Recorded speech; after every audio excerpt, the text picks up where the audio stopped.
정보와 타이밍의 예술이지. 계속된 손실 속에 고통받는 개미 투자자들이 너무나 가였구나. 이 회의에 그들을 초대하라!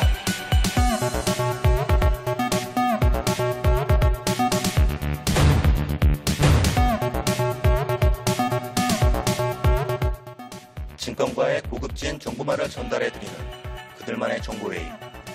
은밀한 모임에 참석해주신 여러분 환영합니다. 본 회의는 참여하고 계신 여러분들께 투자 정보를 제공하는 것을 목적으로 하며 언급되는 내용의 일부는 실제와 다를 수 있습니다. 회의를 통해 전달되는 모든 내용은 투자의 참고사항으로만 활용할 것을 권장드리며 실제 투자를 통해 발생할 수 있는 수익 혹은 손실에 대한 책임은 본인에게 있음을 알려드립니다. 진행 관계자와 전문가는 투자 정보 제공에 관련한 모든 법규를 준수하며 양질의 정보를 제공하기 위해 책임을 다할 것을 다짐합니다. 자, 잠시 후 8시부터 회의 시작하도록 하겠습니다. 참석하신 분들께서는 이제 자리해 주시기 바랍니다.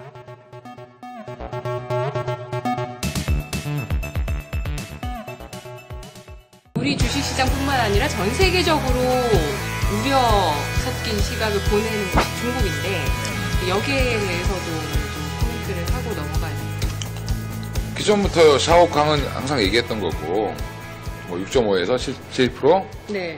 뭐 그리고 뭐 그 외에 그 다른 정책들은 기존 기조를 변화된 게 사실은 별로 없고. 네. 그러니까 중국 시장은 그럼 유동성을 얼마나 좀 정부에서 더 주느냐 안 주느냐. 네네. 뭐 이 정도인데 더 주겠다고 얘기를 했고. 그래서 오늘도 중국 시장이 조금 뭐 올라서 끝났죠, 그죠? 약간 올랐죠. 네, 약간 올라서 끝났는데 아직까지 시장에서 반응하는 건 중국이 지금부터 어마어마하게 잘 될 거다라고 반응하는 게 아니라. 이제 바닥은 좀 찍었구나라는 이런 반응이다라고 보면 될 것 같고요. 사실은 이 과정에서 우리나라가 뭘 얻을 수 있느냐가 되게 중요한데 얻을 수 있는 것보다 사실은 아직까지 잃는 게 더 많다. 그러다 보니까 중국발로 우리나라 주식이 올라가기는 당분간 어렵지 않겠나.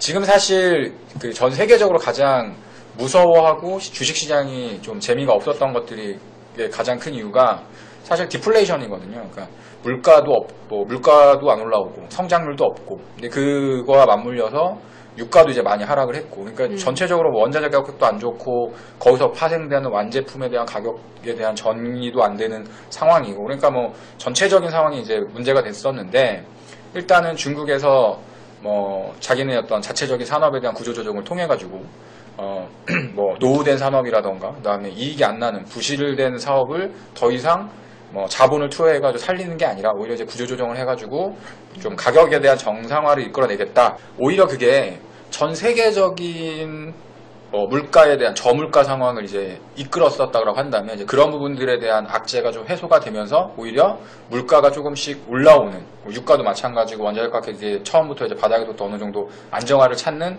시그널들이 나타나는 거고 그게 이제 시작이 되는 단계이기 때문에 조금 더 진척이 되고 철강을 만든 회사들이 나름대로 또 뭐 없어지거나 혹은 뭐 네. 공급량이 축소가 되면 뭐 철강 가격도 최근에 이제 올라오니까 이제 철강주들이 상대적으로 이제 강세를 또 띄는 모습들을 보였었고 뭐 그러면서 뭐 조선주라던가 뭐 여타 기타 이제 파생된 뭐 물론 이제 이란 얘기들도 있었었지만 이제 그런 것들에 대한 가격적인 어떤 정상화를 기대할 수 있는 부분이 생기는데 중국에서만 철을 만드는 건 아니잖아요. 뭐 정책적으로 이제 그런 부분을 줄인다고 한다면 이제 그런 부분들이 전 세계에 있는 다른 어떤 그 원자재 산업을 하는 기업들이라던가 이런 쪽으로 이제 좋아질 수 있는 부분들이 생기는 거고 또 반대급부적인 산업에서 피해를 당하는 산업들도 있을 수 있겠죠. 근데 이제 그런 부분들을 좀 잘 찾아봐야 되지 않을까. 근데 이제 지금 현재 상황은 우려는 분명히 있을 수 있는 내용들이지만 그런 부분들은 사실은 시장에서 어느 정도 좀 예측할 수 있었던 범위 내에 있는 수준이었다고 보여지고 과연 이번에 얘기했었던 어떤 경제적인 추진 정책이라던가 이런 부분들을 얼마나 가시적으로 이끌어낼 수 있느냐. 의견을 종합해서 본다면 이권희 차장님은 중국발 수혜는 우리 주식시장에서는 당분간은 어떤 모멘텀적으로 찾아보기는 좀 어려울 것 같다 이렇게 보셨고요. 또 조민규 대표님은 어떤 그 중국의 구조조정 효과가 어떤 관련되어 있는 원자재라든지 그런 물가에 영향을 줄 수 있는 여러 가지 가격들을 바닥을 형성시켜주는지 이런 게 중요하겠다라는 말씀이시고요. 지금 이제 세계 경제에서 가장 중요한 키가 유가고요. 지금 첫 번째가. 유가 바닥 찍었나요? 저 아까 얘기하셔가지고 궁금했던 게 유가 중요하게 보셨잖아요. 바닥 찍었나요? 그 다음에 중국이에요. 네네네. 그게 무슨 말이냐면 근데 또 중국 때문에 유가가 빠진 거라고 볼 수도 있습니다. 수요가 줄었기 때문에 유가가 빠졌겠죠.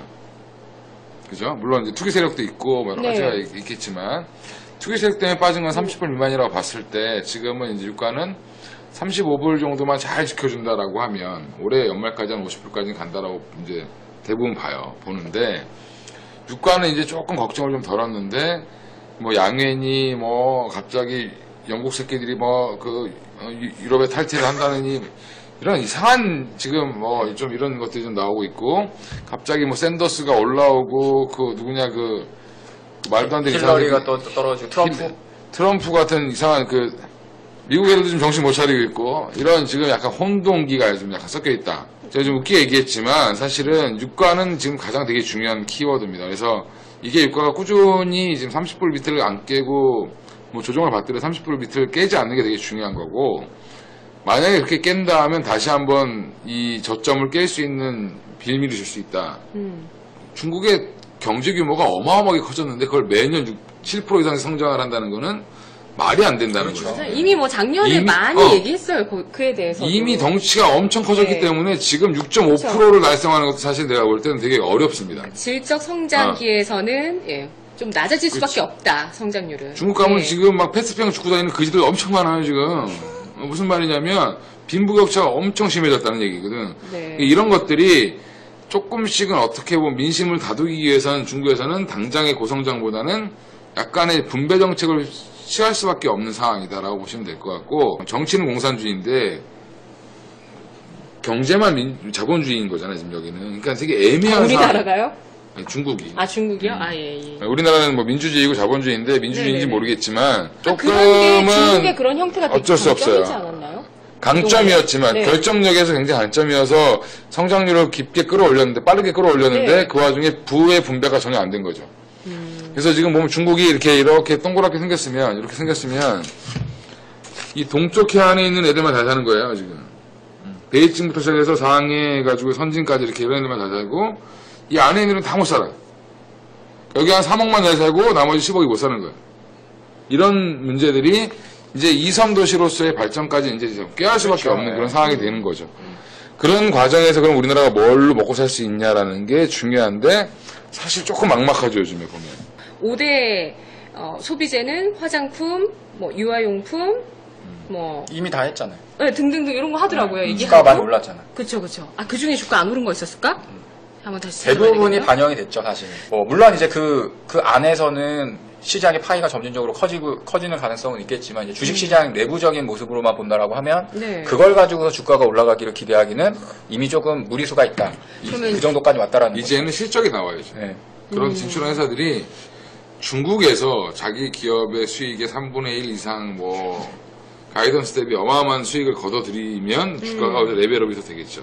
근데 지금은 기대감을 이미 다 갖고 그 정도의 그 돈을 벌었어도 그 주가는 다 반영이 돼 있다는 거죠. 그렇죠. 요새 또 이제 나오는 얘기 중에 하나가 네. 최근에 이제 바닥에서 좀 많이 기어 올라오는 네. 종목들을 보면 뭐 철강주 중에 뭐 네. 포스코 현대제철, 그다음에 그 조선주들 좀 많이 올랐고, 그다음에 건설주들도 많이 올랐고, 그러니까 이제 그 동안에 안 좋다라고 했었던 이슈가 부각됐었던 종목군들이 좀 많이 올라오고 있는 추세란 말이에요. 네. 그러니까 또 한간에는 뭐 자산주 대 뭐 성장주 뭐 이런 걸 이제 논하는데 물론 그 사이에 뭐 그 중국에 있어서 뭐 철강업 쪽에 대한 구조조정 얘기라던가 이런 부분들이 있었지만 뭐 그런 부분들을 보면 최근에 어떤 좀 이상하게 그 고밸류에 있는 것과 좀 낙폭과대가 컸었던 종목군들의 이제 괴리가 빈부의 격차처럼 너무나 이제 크게 극명하게 벌어지니까 이제 그 밸런스를 맞추기 위해서 어느 정도까지 주가가 이제 올라오는 거고 그 밴드를 어디까지 볼 것이냐. 단기간에 그렇다고 포스코가 옛날처럼